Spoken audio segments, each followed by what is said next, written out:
सो 2D motion में essentially दो type के मोशन है जिसके बारे में बात करने वाले हैं आगे चल के। वन इज प्रोजेक्टाइल मोशन, जिसके बारे में कुछ आपने प्रिलिमिनरी समझा क्या हो रहा है, ठीक है। जो अदर टाइप ऑफ मोशन है वो कौन सा है, सर्कुलर मोशन। सर्कुलर मोशन भी 2D मोशन ही है ना यार, ऐसे एक पार्टिकल सर्कल में घूम रहा है अगर, तो वो एक सर्कुलर मोशन है, वो भी 2 डायमेंशनल मोशन है, स्ट्रेट लाइन के लॉन्ग तो हो नहीं रहा वो मोशन, ठीक है। अब जब सर्कुलर मोशन की बात करते हो आप, तो क्या सर्कुलर मोशन के बारे में डिस्प्लेसमेंट की बात करना अच्छा लगता है? सर्कुलर मोशन में भाई एक पार्टिकल घूम रहा है घूम रहा है घूम रहा है घूम रहा है, तो उसका डिस्प्लेसमेंट बोलो कि भाई इनिशियल से फाइनल पोजीशन का वेक्टर बनाओ, अच्छा नहीं लगता ना, सॉर्ट ऑफ अगर आप फील करोगे।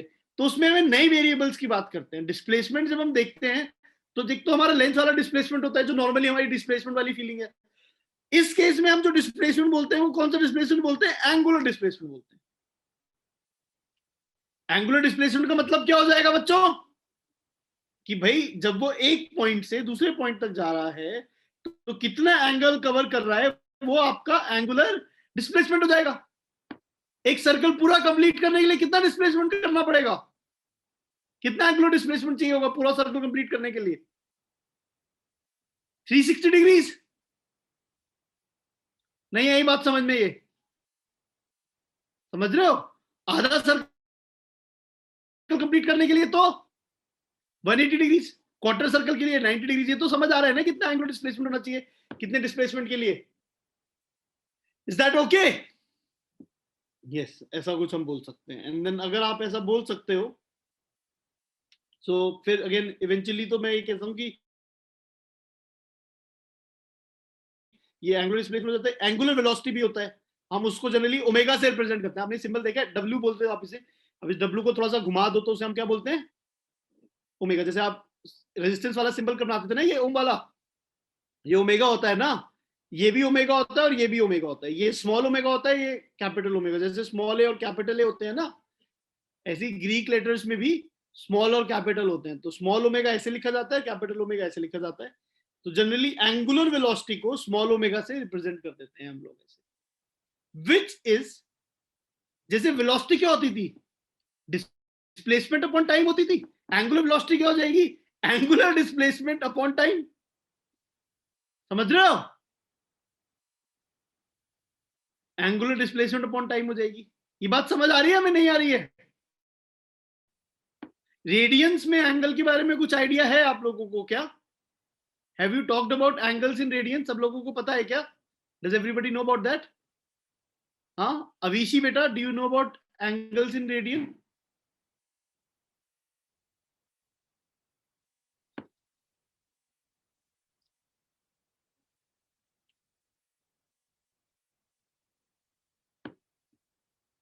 नहीं पता है, कोई बात नहीं, तो उसमें नहीं घुसते ज्यादा। सिमिलरली एंगुलर एक्सेलरेशन, जो नॉर्मल एक्सेलरेशन होता क्या था, क्या होता था, delta we by delta T होता था। और एंगुलर एक्सेलरेशन क्या हो जाएगा,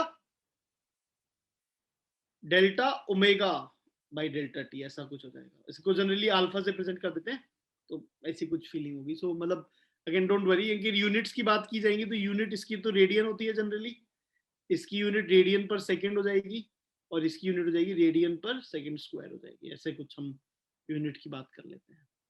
तो basically that's pretty straight forward, ठीक है। तो अगर मैं बोलता हूँ कि देखो एंगुलर वेलोसिटी क्या मतलब, डिस्प्लेसमेंट, एंगुलर डिस्प्लेसमेंट जब चेंज हो रहा है तो किस रेट से चेंज हो रहा है वो एंगुलर वेलोसिटी बता रही है। तो अगर जल्दी जल्दी जल्दी जल्दी चेंज हो रहा होगा तो इसका मतलब क्या, एंगुलर वेलोसिटी ज्यादा है। और अगर स्लोली चेंज हो रहा होगा तो फिर एंगल स्लोली चेंज हो रहा होगा तो फिर क्या है, एंगुलर वेलोसिटी ज्यादा, एंगुलर वेलोसिटी कम है। सो जैसे अगर अर्थ की बात की जाए, अर्थ की बात की जाए तो अर्थ की जो अपनी एक्सिस के अबाउट रोटेट करने वाली एंगुलर वेलोसिटी है, अर्थ अपनी एक्सिस के अबाउट रोटेट करती है एंगुलर वेलोसिटी ओमेगा से, तो वो आप निकाल सकते हो कितनी है, वो आप एक्चुअली निकाल सकते हो। अर्थ जब एक सर्कल कंप्लीट कर लेगी तो 2 पाई एंगल कंप्लीट कर लेगी, डेल्टा थीटा 2 पाई हो गया। अर्थ पूरा सर्कल कितनी देर में कंप्लीट करती है, जो अपना अपनी एक्सिस के अबाउट घूमने वाला जो सर्कल है, पता है आपको क्या? हाँ, सम ऑफ यूर थिंकिंग की नहीं पता है। डे में कितना दिन होती है, टाइम होता है, एक दिन में कितना टाइम होता है, 24 घंटे, तो 24 hours. That is the angular velocity. So अगर आवर्स है, सेकंड में डालना है तो एक घंटे में कितने सेकंड होते हैं, ऐसे कुछ डालोगे 60 मिनट फिर 60 सेकंड्स 1 मिनट में, तो ऐसे कुछ हमारे पास याद है। सो ये अर्थ की एंगुलर वेलोसिटी हो जाएगी अपनी एक्सिस के अबाउट, अगर कभी आप देखना चाहते हो। सिमिलरली अगर आप बोलोगे कि भैया हम ये निकालें कि अगर हम लोग अर्थ जो सन के अराउंड घूम रही है, अर्थ जो है सन के अराउंड भी चक्कर काट रही है, पता है आपको? नहीं पता है? हाँ, या फिर आपको भी लगता है कि सन अर्थ के अराउंड चक्कर काट रहा है? पता चल गया है ना अब तो हमें दुनिया में कि अर्थ सन के अराउंड चक्कर काटती है। तो अगर अर्थ सन के अराउंड जो चक्कर काट रही है, तो उसकी अगर आपसे पूछ लिया जाए एंगुलर वेलोसिटी कितनी होगी, इसे 1 सेकंड के लिए सर्कुलर पाथ टाइप अज्यूम करके, तो भाई कितना एंगल कवर करना पड़ रहा है? कितना एंगल कवर करना पड़ रहा है? 2 पाई। कितने टाइम में 2 पाई एंगल कवर हो रहा है? सिर्फ 365 डेज में। और फिर 365 डेज हो गया तो इंटू 24 इंटू 60 इंटू 60, ये अर्थ की इतनी रेडियन पर सेकंड अर्थ सन के अराउंड घूम रहा है। तो एक तो अर्थ का खुद का रोटेशन है, अपने चारों तरफ घूम रहा है, और एक अर्थ का एक और रोटेशन है जो अर्थ सन के अराउंड सर्कुलर मोशन में घूमती है। तो उसके लिए अलग से वैल्यू कैलकुलेट कर रहे हैं हम लोग। समझ आ रहा है ये बच्चों? यस, ठीक है। So that is fine. तो फिर हमारे पास ये एंगुलर वेलोसिटी वाली फीलिंग में जनरेट करने की कोशिश कर रहा हूँ कि एंगुलर वेलोसिटी क्या होती है, कितनी होती है। ये तो बहुत कम वैल्यूज हैं, but that's okay, whatever they are. ठीक है। नाउ अब हम सर्कुलर मोशन का क्या मतलब है? अगर एक पार्टिकल एक कांस्टेंट स्पीड से सर्कल में घूम रहा है तो हम कहते हैं वो यूनिफॉर्म सर्कुलर मोशन में है। अगर एक पार्टिकल एक कांस्टेंट स्पीड से सर्कल में घूम रहा है, देन वी से दैट वो यूनिफॉर्म सर्कुलर मोशन में है।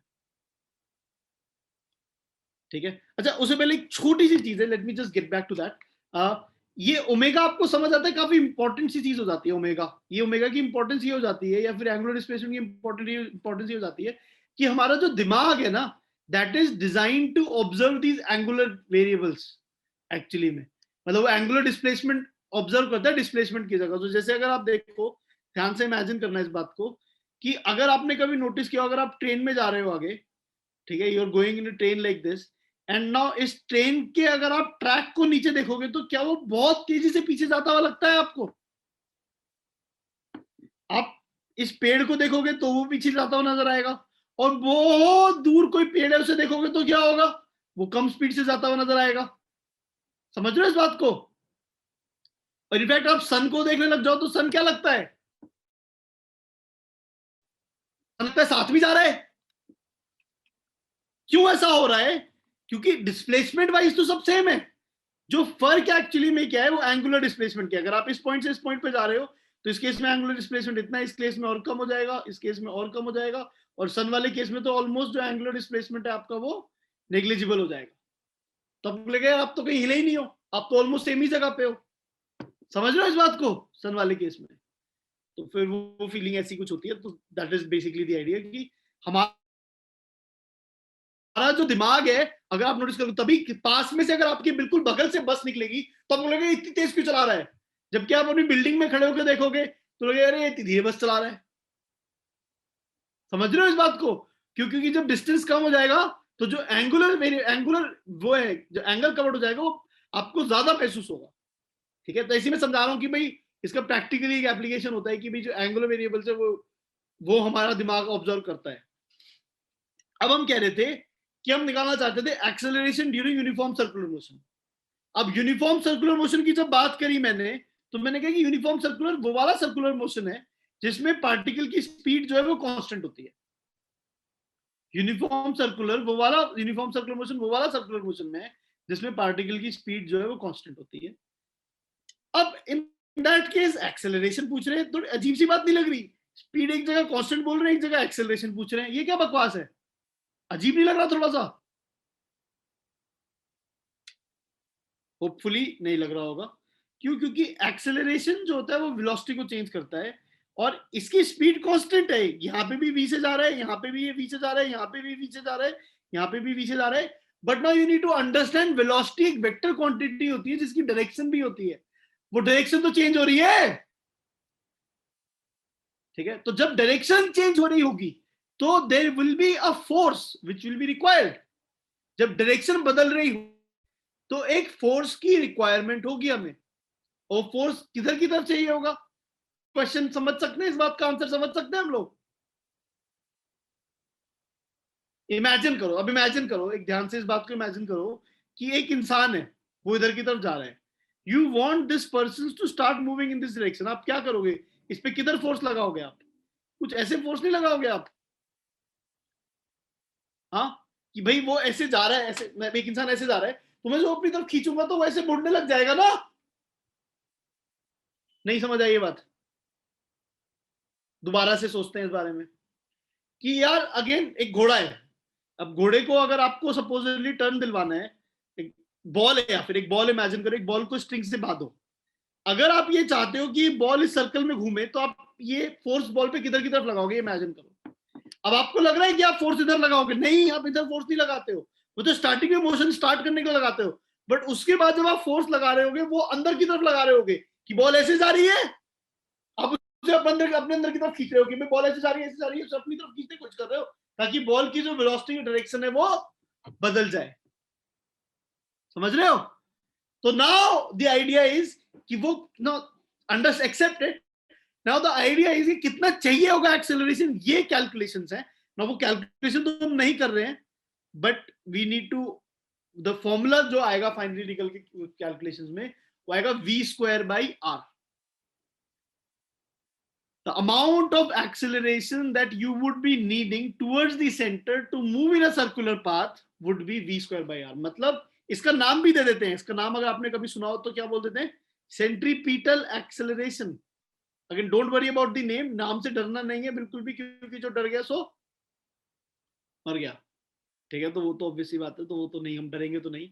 ठीक है, सो बेसिकली अब आइडिया क्या है कि पार्टिकल जब सर्कल में घूमेगा तो उसे सेंटर की तरफ एक एक्सेलरेशन चाहिए होगा टू चेंज इट्स डायरेक्शन। तभी अगर आप देखोगे, और देखो अगर आप तेज स्पीड पे टर्न लेते हो तो आपको ज्यादा एक्सेलरेशन चाहिए, कम एक्सेलरेशन चाहिए? ज्यादा एक्सेलरेशन चाहिए। अभी गाड़ी स्किड कर जाती है, समझ रहे हो? क्यों स्किड करती है तेज टर्न पे? आपको फीलिंग है इस बात की कि बहुत जोर से स्पीड पे टर्न लोगे तो क्या होगा, गाड़ी स्किड कर जाएगी, फीलिंग आ रही है? वो क्यों स्किड कर जाएगी? क्योंकि जो आपको एक्सेलरेशन चाहिए होगा वो ज्यादा चाहिए होगा।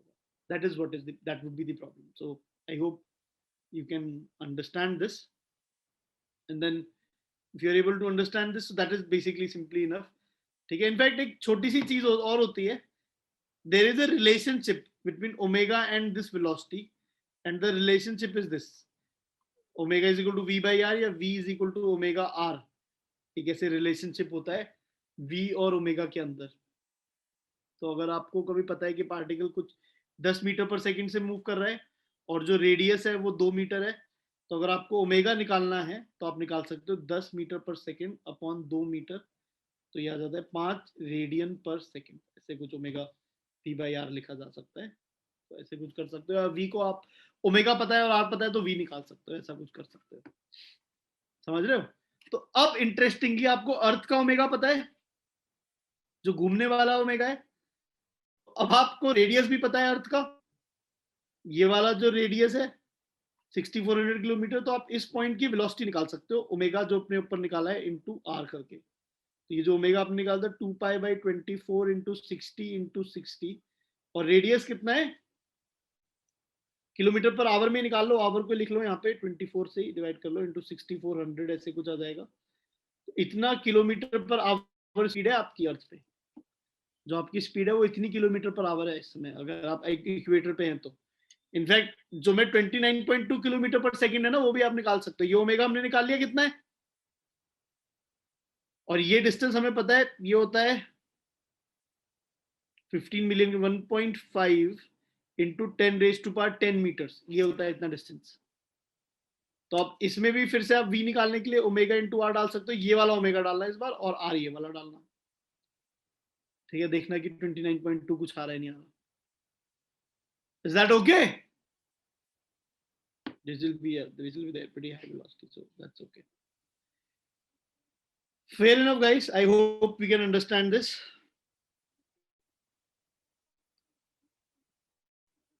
Now there are these two other ideas, that is something that I can explore right now or we can do it later also, but the ideas are, imagine this thing, there is a bike which is moving along this line and there is a car which is moving along this line. Now do you think the distance between them changes? Yes, initially अगर ये distance है इनके बीच में, थोड़ी देर बाद ये गाड़ी यहाँ आ चुकी होगी, बाइक यहाँ आ चुकी होगी, इनके बीच का डिस्टेंस ये हो जाएगा, गाड़ी यहाँ आ जाएगी, बाइक यहाँ आ जाएगी, इनके बीच का डिस्टेंस ये हो जाएगा, थोड़ी देर बाद इनके बीच का डिस्टेंस ऐसे हो जाएगा और फिर बाइक आगे निकल जाएगी, इनके बीच का डिस्टेंस ऐसे हो जाएगा। तो इनके बीच का जो डिस्टेंस है वो कंटिन्यूसली बदलता जा रहा है। Now we will be doing questions like इनके बीच में मिनिमम डिस्टेंस कैसे होगा, उसमें the concept that we will be exploiting would be relative motion. तो हम बेसिकली क्या इमेजिन करेंगे, हम एक बाइक को रेस्ट पे मान लेंगे और बाइक के रिस्पेक्ट में गाड़ी वाले इंसान को क्या लगाया दिखेगा कि वो ऐसे जा रहा है, तो फिर हमें दिख जाएगा कि यार उसका जो मिनिमम डिस्टेंस है वो कितना है, वो हम निकालेंगे। Now right now I cannot do it because it's a lengthy question and there are lengthy calculations in this, but for now there is one thing that you can understand, which is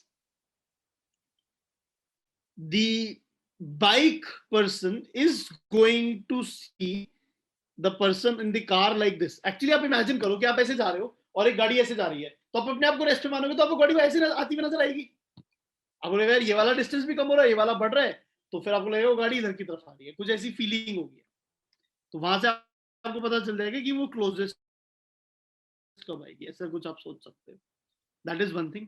there is another set of questions that I can talk about, which is, आपने कभी notice किया कि अगर rain normally vertically गिर रही है तो आपके सर पे गिरनी चाहिए रेन, दैट्स ऑब्वियस, ठीक है।